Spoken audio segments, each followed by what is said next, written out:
Today's podcast is sponsored by AMAC, the only conservative alternative to AARP, that other group. Join today at amac.us/Carter. Today, I'm joined by Congressman Troy Nehls. I'm really looking forward to talking with him about his new book and the divisive partisan January 6th Uncommittee, and the weaponization of the FBI as well. And President, I call him dictator, crazy Marxist, Nicolas Maduro, who is starving his people and, by the way, releasing Venezuelan prisoners that are now heading towards the United States, some of them which have already arrived, and Border Patrol warning its agents on the front lines to be on the lookout for that. So you don't want to go anywhere. You want to stay here. And remember, please follow and subscribe. Get all the links. Where? SaraACarter.com. Don't forget the A. Don't forget the A. It's the big triangle in the middle, SaraACarter.com. And while you are there, sign up for our email list so you don't get shadow banned. We don't want that. We want to be able to stay in communication. And guys, I'm super excited, very excited about the fact that Elon Musk and the Twitter deal looks like it's going to go through. That is going to be huge. That is important. That is something we should all be mindful of, watch for, because I'm telling you, as soon as Elon Musk was back off the Twitter boat, you know, when he was on and then off, I saw my numbers just soaring in followers again. And then as soon as it was like, well, he might not be taking over Twitter, I watched again how they just completely use some algorithm to kind of lock my numbers at a certain level. And anytime they get past that level, they get dropped down again. So it's kind of crazy. So I look forward to watching those numbers grow again. And maybe I'll get to the 1.4 million that I used to have anytime now. So don't forget, we've got a show here that needs to be supported. So we have certain sponsors. We've got AMAC and we've got the great Mike Lindell and MyPillow. And right now, Mike Lindell has a huge sale on Percal bed sheets. He is amazing. He is a true patriot. He is a true American. And we need to support him. We need to support America-made products. So he's got my store and he's got this big sale right now on the Percal bed sheets. Queen size, regular price, $89.98. Now you can get them, guess what, for $39.98. That's it, $39.98 with the promo code Carter. With the promo code Carter. Remember that. You have to use the promo code Carter. So go to mypillow.com/Carter or call 1-800-685-7221 for deep discounts on the MyPillow Percal bed sheets. Queen size regular $89.98 on sale now for only $39.98. While there, take advantage of the buy one get one free sale on MyPillows, towels, and so much more. Visit mypillow.com/Carter or call 1-800-685-7221 today for the sale of the year on MyPillow Percal bed sheets.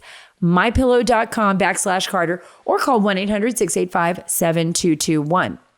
So I just returned from beautiful Miami, Florida. It was incredible. The Intercontinental Hotel was just absolutely beautiful. The weather was perfect.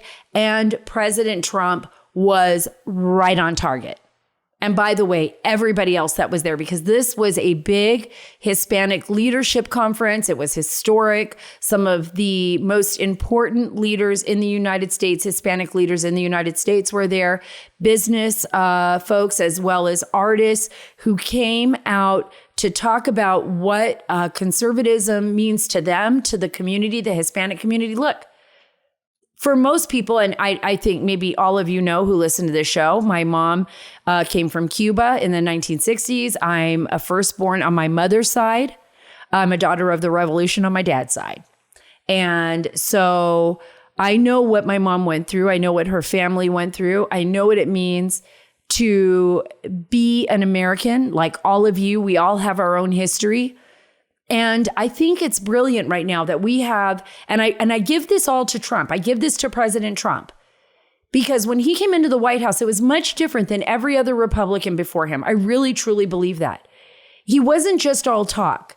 It was about action. It was about really reaching out to communities and saying, look, I don't want to, peg you. I don't want to say that, much like the Democrats do. They're really good at saying, oh, because the Hispanic community should should be a part of the Democratic community because you've always been a part of the Democratic community. That was the way that Trump operated. Trump reached out to whether it was the Black community, whether it's the Hispanic community, whether it's the Asian Americans, whoever, because we are a melting pot.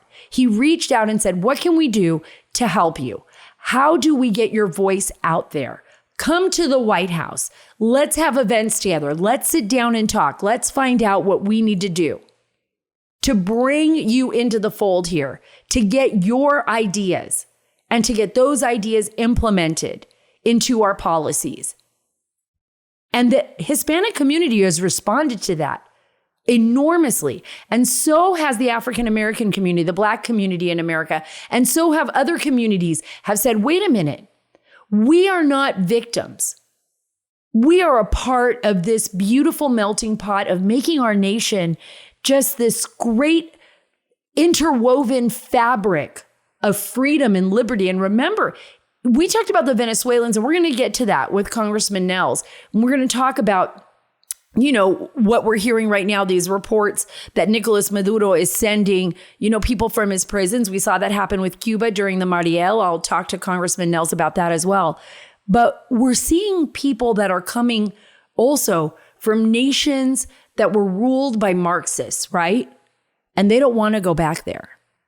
And if you look at the Venezuelans and the Cubans here in America, those Americans that have been through that, who lived through communism, you look at the Ukrainians, what they're dealing with now, and you deal with people that even, I think some of our elderly population, especially, those few that remember what it was like living, going back as far as World War II. Or those of us who remember the Soviet Union, or those that have come here to the United States who were part of the old Soviet Union, which doesn't even seem that long ago. They remember what life was like under Marxism, under that type of tyranny. Look at what's happening in China right now. Look at what's happening with the Uyghurs. Look at what's happening across the board. Well, in Miami, we talked about America First policies that put all Americans first. Not policies that make us victims, not policies that make us subjugated to a government that takes control of us. And by the way, nothing in this world is for free. The minute you start taking checks from the government, it's not free. The minute they take control of your community, and I'm talking about the Democrats too, even the Republicans, nobody should define you but you, right? Nobody should really define you but you. And we have very diverse communities. And I think this is where the Democrats always go wrong. They just use people for politics and their policy. They use them and then they walk away. And one of the things that I talked about while I was at the event, President Trump gave an incredible speech there. Incredible. But one of the things that I talked about while I was on stage, I was with Pam Bondi and others. I talked about, the fact that we can't walk away. We can't walk away from the communities that we're reaching out to. And I'm talking about the Republican Party. I'm talking about conservatives and for lawmakers out there, if you're listening to me, and even families that are involved, like in church or community, you've got to stay vested in the communities. You've got to continually be in contact, continually be in communication. It's not just about election cycles. People know when you're lying to them. People know when you're using them. People know when you don't care about them. We know that. I know that. This is the reason why you're seeing this great shift. And by the way, the Hispanic community is very diverse in its thinking. You talk to Americans, that have been here generations, maybe with Hispanic heritage or Hispanic background, or Tejanos here in Texas. You go down to the border. They're not like, woohoo, leave the border wide open. We just want everybody to come in. No, they're American. We're American. We care about the national security of our country. We also care about the fact that the people that are being trafficked into our country are being trafficked by some of the most nefarious and dangerous and horrific people on planet Earth. On planet Earth. The things they do to children are unspeakable to women and children. I can't even begin to stress this. So the first night of the event, and I'm just going to talk briefly about this because I'm going to be bringing people onto the show that were part of this historic conference that took place in Miami. I think this is how we're going to win the election, folks, by the way, too. We're going to win the House and we're going to win the Senate because the Hispanic community is coming on board. And it is the biggest voting group in the United States, growing voting group in the United States of America. And you have to understand this. We do. Our party needs to understand this, that the outreach needs to be there and that we need to include everyone's voice.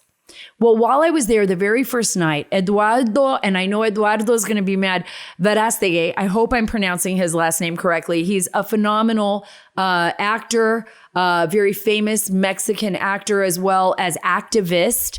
And by the way, Eduardo pretty much left acting in many cases his fame behind when he gave his life to God. He's a devout Catholic.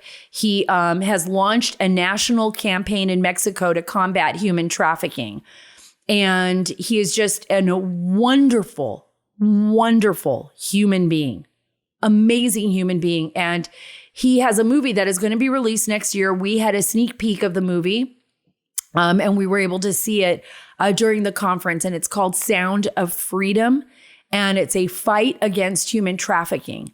And it exposes the horrors of what has happened in Mexico and the United States. And I don't think if people can comprehend this, but the United States is the biggest, I would say the demand for child pornography and child trafficking, the biggest in the world is right here in the United States.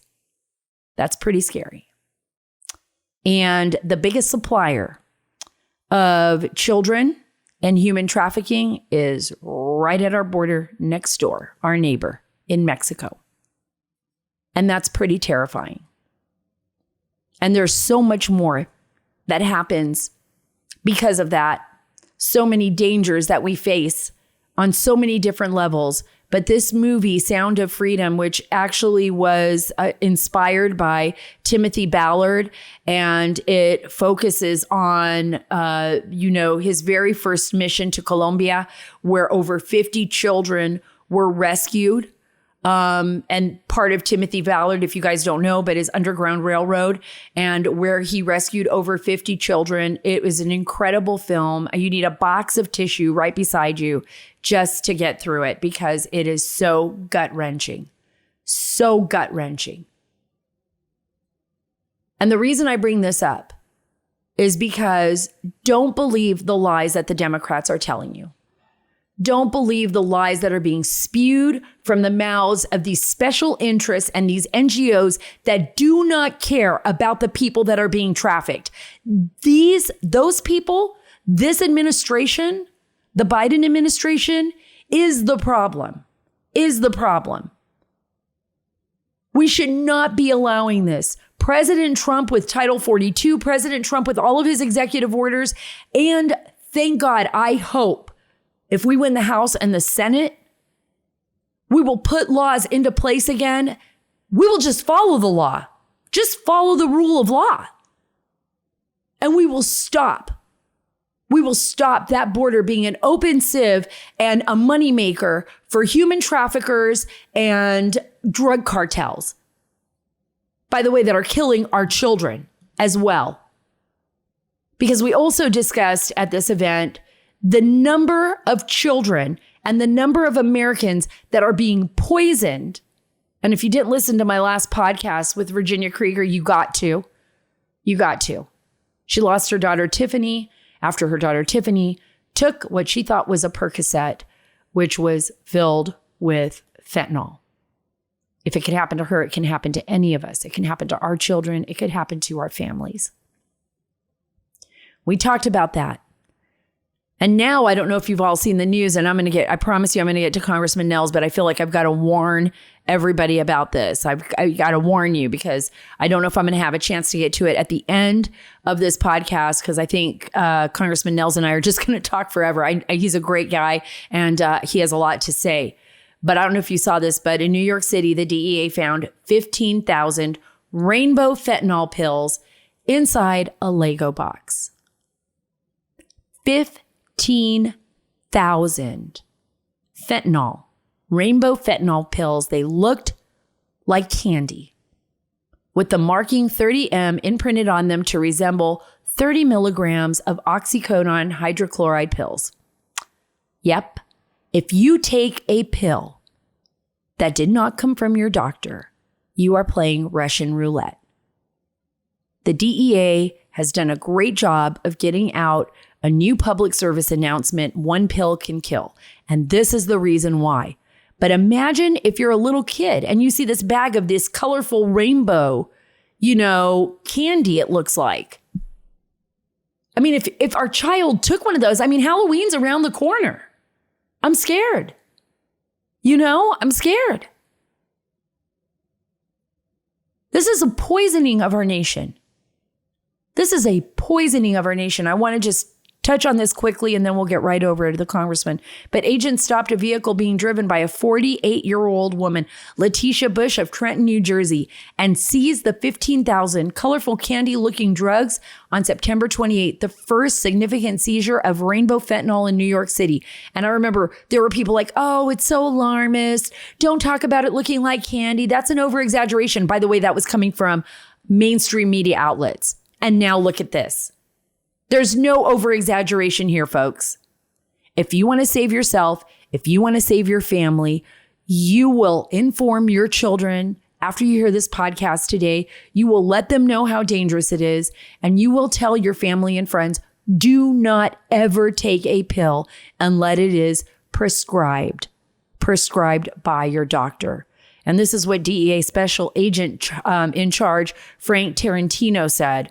He said, this is deliberate. This is calculated. This is a treacherous deception to market rainbow fentanyl like candy. This is every parent's worst nightmare, especially in the month of October as Halloween fast approaches. I want you to think about that. And I want you to think about what we all can do to save the lives of people in our own family, our neighbors, our community, our state. We got to speak out. We've got our schools. Our schools need to be talking to our children about this. We really need to do our best to ensure the safety of our children. I am so excited to have you on, Congressman Troy Nehls. We have been talking about this for a while. Now you're finally on the show, and it's good because you have a new book, and congratulations, by the way. #1 in the political section, The Big Fraud: What Democrats Don't Want You to Know About January 6th, the 2020 election, and a whole lot else, rocketing to the top of the Amazon chart. So congratulations to you, Congressman. Well, thank you, Sarah. No, I'm excited to be on with you. I think this is, I'm on with you, Sarah, a great American, and I couldn't be more excited. I've been waiting for this day as well. And you're right. I thank you for the plug for the book, but this book yesterday went to the top of the charts on Amazon. It was #1 in elections, and there are a lot of smart people writing a lot of great books. But this one reached #1, and I believe it has support of President Trump. He endorsed the book. He's out there promoting the book because there's truth in this book. You're going to hear a whole lot of nothing. The Democrats' January 6th sham committee has their book coming out on October 18th. It's going to be full of lies. And this book here is the counter narrative to their lies. It's a must read for all Americans, according to our president. It's a great book. And thank you. You get it on Amazon. It's cheap too. $18, $18. Hey, look, I think this is one of the most crucial times in modern American history. I don't think there's ever been a more crucial time right now. Why? Because we as Americans are fighting an enemy from within. We are fighting a growing ideology of, sadly, weird, twisted Marxism, weird, twisted fascism, when I see what happens with censorship from big corporate companies like Twitter and Facebook and others, even Amazon, there's been issues. We've seen it across the board. Even companies like Coca-Cola or others, this very strange kind of metamorphosis that's happened in our nation where the American people literally feel like they are being targeted by their own government. And it should have never ended this way. It should have never come to this point. So there is a lot to fight for here, Congressman. Talk a little bit about why you think your book is so popular and the reason why you think so many people are purchasing it and so many people are vested right now in the election cycle, especially those that supported President Trump. Well, it took me 14 months to write it. And on the cover, that's me. I'm at the chamber doors. I feel certain I was the only member to actually talk to rioters on the other side of the door. I'm a former sheriff. I was in law enforcement for 30 years, a sheriff of Fort Bend County, Texas for 8, which is a large county. But I had the opportunity to be at the back doors to help diffuse the situation, de-escalate. Thank goodness the Capitol Police that had their guns drawn didn't shoot anybody. There were no shots fired at this door. The only shots that were fired, America, were by one man. His name was Lieutenant Byrd, who took the life of Ashley Babbitt. He shot and killed Ashley Babbitt back there in that speaker's lobby. And folks, I'm telling you, it was a bad shooting. He should have been charged with murder, manslaughter at the minimum. And he shot and killed Ashley Babbitt. It was a bad shooting. It should have gone to the grand jury. But I think that the book is doing so well because it talks about January 6th. And the American people are hearing nothing but lies from Benny Thompson, Liz Cheney, Adam Kinzinger. They all have one thing in common. They hate Donald Trump. And what this book does is it sets the record straight. It backed up with facts. There's all facts in here that the Capitol Police were not prepared to deal with that day because the Capitol Police weren't told what the intelligence that the leadership had in the Capitol Police. They never shared it. They never shared it with the men and women, the law enforcement officers for the Capitol Police. They were ill prepared to deal with that day, and it was a law enforcement failure. Shame on the leadership of the Capitol Police. Nancy Pelosi, you too. It could have been prevented. I actually agree with you on that wholeheartedly. I think that this absolutely could have been prevented. I remember walking through, earlier in the day, I had been in Washington, D.C. I was visiting some folks that came in actually from out of town from Texas, and they were in D.C. and we were all meeting. And it was very calm. There was no, this was prior to the president speaking. People were out, but they were very calm. They were talking. People were walking around, mulling about. I didn't have any fear that anything was going to shift or anything bad was going to happen.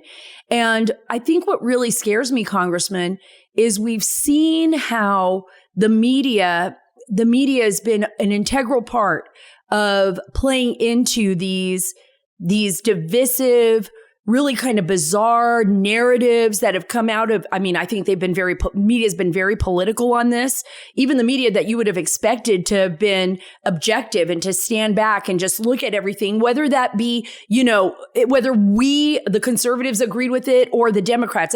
We don't have a media that is doing that. And that has become essentially really dangerous to our country. And, I hear Americans saying all the time now, what is it when our own government, when we're afraid to speak up or get on a phone and talk about our president or talk about anything, when we feel like we're going to be targeted as domestic terrorists? People are afraid now.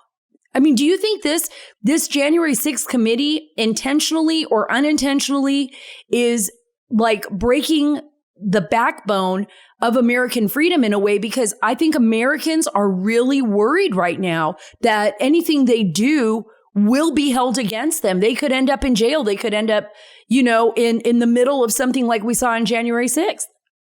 Sara, well said. And what you have seen with this corrupt DOJ, the FBI, they've been targeting Trump for 6 years. Russia collusion, the hoax, impeachment 1, 2, January 6th. Now they're raiding his home in Mar-a-Lago. So Christopher Ray Garland, they've weaponized these agencies. And the FBI, as a former lawman, the FBI used to be such a well-respected organization. And now look at them. They've turned into be nothing but a weapon a political weapon for the left and for Joe Biden. Even it goes back to Obama. And I think it's shameful. It's very, very dangerous. But what they've done now with individuals that were in Washington, D.C. on January 6th, exercising their First Amendment right to peacefully protest, folks, peacefully protest. Donald Trump in his speech, 90 minutes, said we are going to peacefully march to the Capitol. But the leadership of the Capitol Police did an assessment on December 15th. They did one on December 30th and January 3rd. And that January 3rd assessment, it said, Sarah, read it. It's 14 pages. It said the Capitol was the target. They knew extremist groups were going to be there, white supremacist groups, both sides, tens of thousands of people. They're all coming up there, high propensity to violence. And they had all the intelligence and they didn't share it with anybody. The officers had no clue. That's why you see these officers, they didn't have any ballistic, they had no shields, no nothing, because they weren't, they weren't told that it was going to get to be a little bit of an ugly day. And the thing is, when these tens of thousands of people were going to converge on the reflection pool coming from Constitution and Independence, coming up there, what was there to stop them? A bicycle rack, Sarah. The bicycle rack couldn't have kept your cat in your yard. And that's what they were going to use to keep tens of thousands of people from entering our nation's capital. Ridiculous. A failure. A complete failure. And now we have FBI whistleblowers. They're coming forward. They are speaking publicly about this. Some of them are being retaliated against, of course, by the Bureau, because it appears that the upper echelon of the Bureau, that's what's happened with it. It's become weaponized in this continuous battle against President Trump. I mean, I think part of that is because they don't want him to announce that if he even decides to announce that he'll be running in 2024. But we have people within the FBI, whistleblowers now, some in senior positions that are raising all kinds of alarms about, tampering by FBI and Justice Department officials in all of these investigations, from election to campaign finance probes and everything else, and Hunter Biden. And we're watching all of this happen, but there's no Department of Justice to hold them accountable. It's like the entire system has become infected in a weird way by I guess allies or friends of, I want to say going all the way back to the Clintons, but of the Democrat Party. And we know that. And we know that based on stats, based on facts, that in the government, that there's more Democrats working in the government than there are Republicans, right? In the government and senior positions. But that these folks are literally tied into the upper echelons of the Democratic Party. What do you do then? What do you do as Americans? Well, they've weaponized the DOJ and the FBI to go after law-abiding Americans. They've done it here with January 6th. And you think about the 700 plus arrests, and I'm sure there are more there looking for 700 plus arrests. Many of them have been stuck inside the DC gulag and prisons across the country, waiting for their trial. I believe their civil rights have been violated because I tell you, we saw rioting in 2020, Sarah. Everybody could see it. The American people were watching in horror as our buildings were being burned down, a Chaz, a chop zone set up in Seattle and everything. And then you got that vice president, we have that Looney Tune. She sets up an account to bail these people out. But yet people that were inside the building didn't do anything, much of anything, and they're being held against their will in DC prisons to rot, being mistreated. We need to get to the bottom of it. But I tell you, it's going to require that we take over the House, which we will. It's going to take a faithful leader like Jim Jordan to be over judiciary, get Christopher Wray, get all of them in front of judiciary and start questioning them about January 6th, about the border, about Afghanistan, about Hunter's laptop, all of it. Fauci, you need to come up too. We need to talk to you. We need to talk to all of them. Thank God that you said that, because I think that, so much has happened that we get focused on one thing and we forget, wait a minute, we went through COVID mandates that affected our children and our families and our businesses across the country without any real science. I mean, we were listening to the left and Dr. Fauci and the CDC that kept changing every single day what the mandates should be, how far we should be from each person. It wasn't even based on science. And now they're like, don't worry about it. No, we worry about it because people lost their businesses. Children were affected. Babies were affected because they had no social interaction. Children didn't go to school. So those kids that didn't have parents that could teach them or didn't have computers at home, the poor and the most vulnerable, who didn't even, who relied on school maybe for a school lunch too, were affected. So somebody has to answer for this. You know what I'm afraid of, Congressman? Every time I see the opportunity, it's like, wow, there's the Republicans. They're in charge of the House. They got the Senate. They got the House. And then I'm like, other than a few congressmen like you and maybe somebody else and some senators that are working really hard, nothing gets done. I want to see it get done. I want to see it get done. You're exactly right, Sarah. And it's unfortunate to say that you're right here. But the prime example would be our southern border. Paul Ryan was the Speaker of the House. We had both the Senate and the House, and we had the greatest leader in my lifetime in the White House, Donald Trump. We had an opportunity to secure that southern border once and for all. It's been a very poor southern border. It's been that way for decades, and they failed to act. It took Donald Trump executive orders to build that wall. He did it on his own, and it was the most secure border we had in 40 years. But the Republican Party, under Paul Ryan's leadership, didn't have the will and the determination. We had the ability to, but didn't have the will, and shame on him. So you're right. I believe when Leader McCarthy gets the gavel, and we've told him, many of us have said, Leader McCarthy is going to be the Speaker. When the American people give us that gavel here in November, we damn well better take care of it. We better take care of it. We must start fighting back and pushing back. We need to have investigations. Hunter, you're a crook. The media's covered for you. The dishonest media's covered for you. If your last name would have been Trump, you'd be in prison already. You'd be in prison already. So we got to go after some of these. The American people, specifically our base, I think they're demanding answers. They have a right to seek truth, to get the truth. Fauci, all of them. We need to conduct investigations month in, month out when we take the House back. I absolutely agree with you. And I don't blame the American people for questioning all the time. I say, you know what? I absolutely agree with you. They said, Sarah, we were waiting forever for somebody to bring charges against someone. Peter Strzok, we were waiting for William Barr to lower the hammer on Lisa Page and, Andy McCabe and, James Comey and everyone. And it was like, everybody was being toyed with. And I think it's because it's like a perfect storm. It's like decades of putting people inside the bureaucracy that have situated themselves like in a chess game, like a great chess game. And then when you go to make your move, you're like, oh, crap. Look, I'm surrounded, right? Because they're not there to support the will of the American people, which was the will of the American people was to elect President Donald Trump the first time around. But what they didn't do was accept that. They just kept targeting him over and over again, even to this very day. Let me ask you about the border, because the border is very important right here. You wrote a great piece, Scarface for a New Millennium. Is Venezuela sending its criminals to the U.S.? And I'm very familiar with this because the Mariel was something that we even talked about in my family. My mom came from Cuba in the 1960s. On the Johnson Freedom flights. My cousins came on the Peter Pan flights. That's when Fidel Castro took over. Later in the 1980s, there was a release of the Cuban prisons and the mental institutions. And then they threw in a couple of, people that were like, yeah, I'm going to get the hell out of here. And there were regular folks, of course, mixed into those Mariel boat lifts. But there were a lot of bad guys. And now we're seeing this in Venezuela. What are you hearing?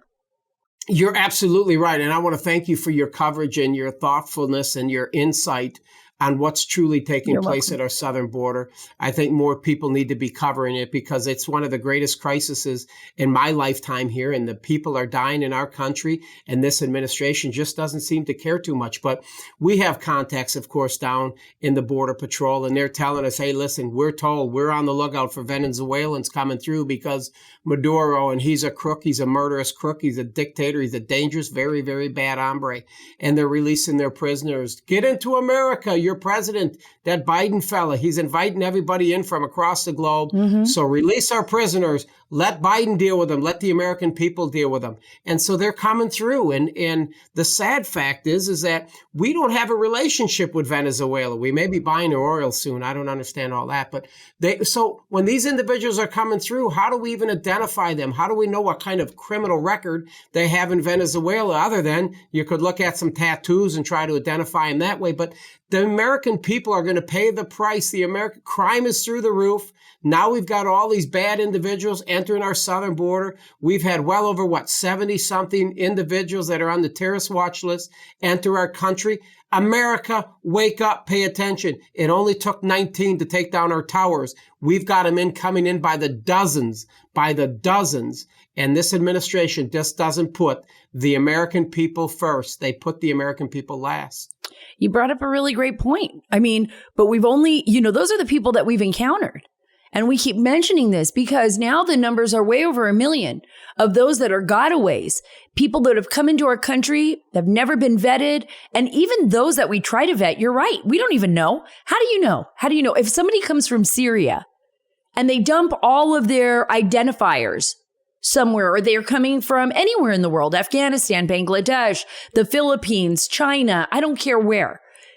We have to get in contact with those countries to try to figure out who these people are. And we're not holding people indefinitely. We're not sending them back. Where do we send them back to? Do we send them back to Mexico? Mexico's like, I'm not going to take this guy. He's from China. Why am I going to take him? So we have a really huge problem on our hands where our system is literally being broken. And I totally believe that it's being broken on purpose by the Biden administration, that they want it this way. They want it this way. That's why they have let the border fall into complete chaos. And that's why they're telling ICE to release everyone.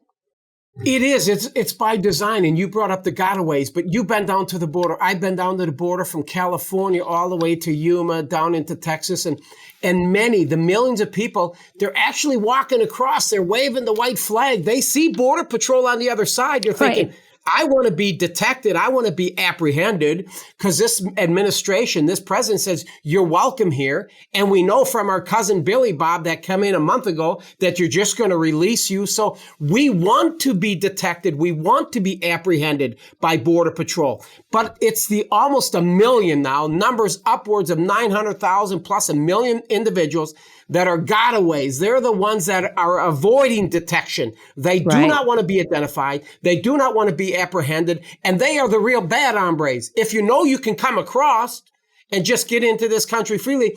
But these are the ones that are bringing over, the ones that bad criminal records, the ones that are having the fentanyl, the drugs, the ones that are trafficking the women and the children.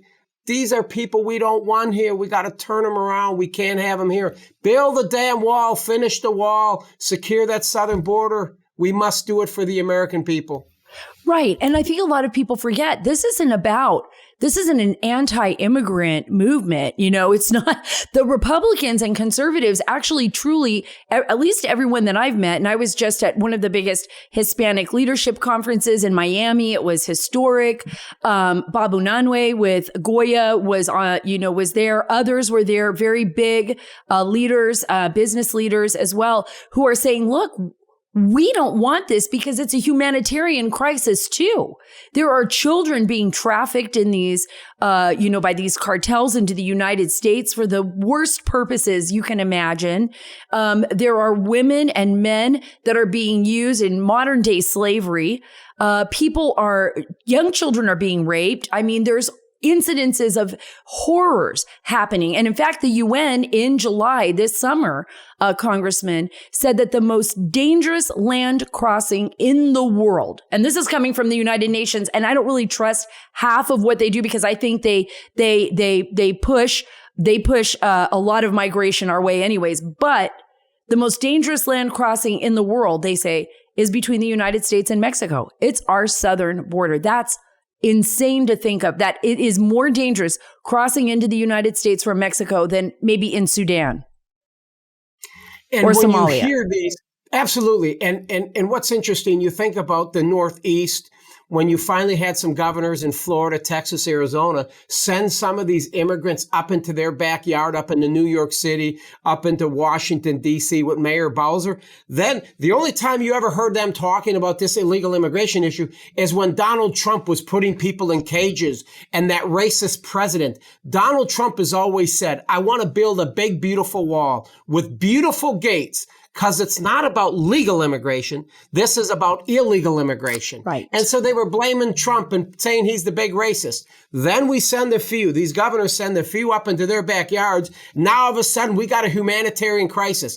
We've been dealing with it in Texas for decades. You get 500 dropped in your backyard or into your city, and now all of a sudden you're calling it a crisis. Shame on them. Shame on them. I applaud the governors. Let's continue to send more and more buses up there. And then maybe finally we can get something done as it relates to our immigration laws or lack thereof. Great point. And, hey, they declared themselves sanctuary cities. So they want to be a sanctuary city, and you're the federal government's the one that's allowing them in, and you support that federal government, that Biden administration, then you should pick up your fair share, if not more, of the work when it comes to that. Because the only job that our president has to do really is to secure the national security of the United States and securing our nation from our adversaries and our enemies. And President Biden's just leaving it wide open. He's abdicated all of that. So I agree with you. Send them all up there. Send them to every sanctuary city. Let them carry the burden of that because they support it. I wanted to ask you about the military because my husband is a veteran, and I think this is so incredible. You recently introduced a bill. It's called the Medal of Honor Act. What is this bill, and why is it important to pass it right now? I think it's great, actually. Well, when you look at the Medal of Honor, I mean, that's the nation's highest medal for valor. I mean, the first one was issued in 1863. There's been over 3,500 of them. And today there are 66 that are living. 66 Medal of Honor recipients are alive today. And I've had opportunities to meet with some of them. And some of these guys, Iraq, Afghanistan, relatively young fellas, have families, and many of them are struggling. And I said, well, talk to me about this. Tell me what's going on. And every month, do you know what they receive every month? They like $1,300 a month. You get more on Medicaid. We're giving more to illegals coming across here to survive than we are a Medal of Honor recipients. And I said, this I can't handle. We got to stop this. So I drafted legislation that said Medal of Honor recipients should be receiving $100,000 a year. It's $8,333 a month. There's only 66 of them, 65 of them. And I'm thinking that's not going to break our bank. These gentlemen, these men have earned this. Many of them don't survive. The ones that have, we at least need to take care of them and their families. Many of them can't have jobs because they're traveling around the entire country trying to promote the military. The military uses these guys to help with recruiting. You really need them now because people are leaving the military because of your irresponsible COVID mandate. But so we need to take care of the best we have, our heroes, the Medal of Honor recipients. I filed the legislation a couple of weeks ago, and I think that it should receive bipartisan support. How could you not support a Medal of Honor recipient? We must do it. I think it's the right thing to do for these heroes. I think that's wonderful. And I also think it's important because what a lot of people don't realize is the struggles that a lot of our, military personnel, our troops go through, whether they're, Medal of Honor or if they've been on the battlefield through numerous, and you understand this as well, but just it's a lot of burden to carry on them and their family.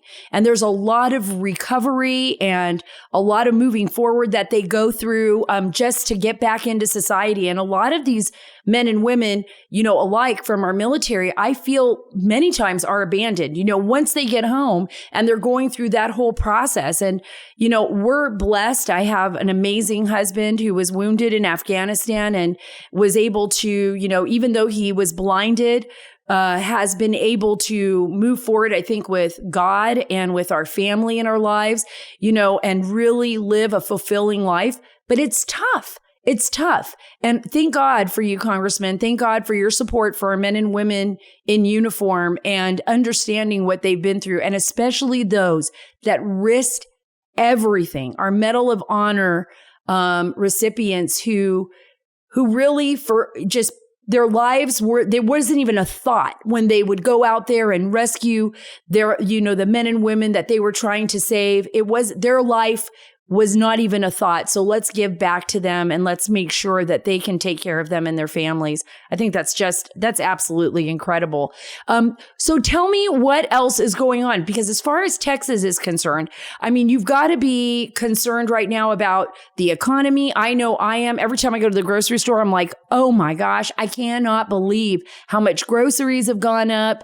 I talk to my neighbors. I talk to others. There's a lot of concern about the energy crisis, looking at inflation, and we're waiting for different numbers to come out. And we're wondering what's going to happen with the stock market. I hope the stock market zooms up after the election, though. I hope, at least for a little bit. If Republicans are elected, my prediction is the stock market will go up. But what are you hearing from your constituents about the state of our economy? And is that a big concern for them this coming election?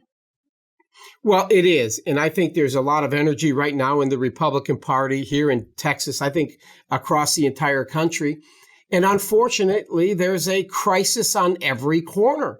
I mean, whether you look at the southern border, as we discussed, whether you look at what's happening in Ukraine, what took place in Afghanistan, fuel prices, inflation, a very volatile stock market, what you see with energy and just everything. There's a crisis, crime, what you see. So I think there's a lot of energy within the Republican Party, because I don't know. If you don't vote in November, on November 8th, and you're a conservative, you call yourself a Republican, a conservative, I don't know what would encourage you to go vote or stimulate you enough to go vote. So I think we're going to have a red wave. It's going to come by because there's just so many crises. And it's such a contrast, a difference. When you look at Donald Trump and what he did in his 4 years as president, amazing. We didn't have him. We didn't have any of these issues. And the way he handled COVID, the people mocked him and laughed at him with the vaccine and everything. He got it done. And we didn't have to deal with wars. Look at Ukraine. Right. Putin never went into the Ukraine under Donald Trump. He went in under Obama in 2014. Georgia, yes. And now he's in there with Biden. He takes advantage of our weakness, and we have weakness in the White House with Joe Biden, and the American people are paying for that. I didn't vote for it. Couldn't give Ukraine all that billions and billions of dollars when we have issues right here at home.